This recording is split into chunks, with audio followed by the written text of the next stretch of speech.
تخيل حسابك في جي تي اي او فورتنايت يكون على مواقع الدارك ويب وانت اصلا مش واخد بالك.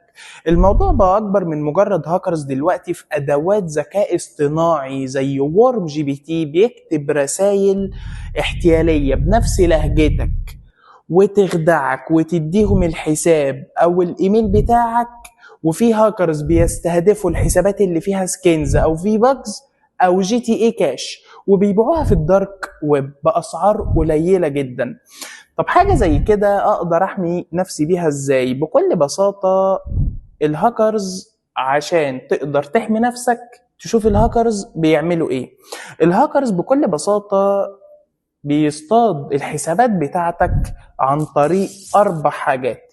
عن طريق فيشنج ايميلز، ودي عبارة تصيد عبر الرسائل المزيفة، مواقع زي جيف اواي وهمية، روابط على الديسكورد او الريبلوكس مزيفة، سكريبتات داخل المودات في ماينكرافت او جي تي اي. طيب ازاي أأمن نفسي من كل ده؟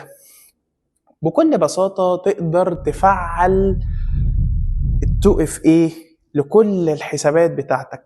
ما تفتحش اي رابط من مصدر وهمي، لازم يكون مصدر رسمي.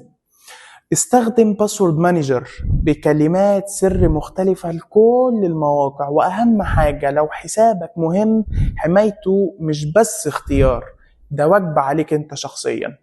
دلوقتي في الفيديو الجاي هنكشف ازاي الهاكرز بيستخدموا الديسكورد ويخدعوك خطوة بخطوة علشان تعرف اللي بيحصل. يا ريت لو عندكم اي تعليقات يا ريت تكتبوها لي في الكومنتات.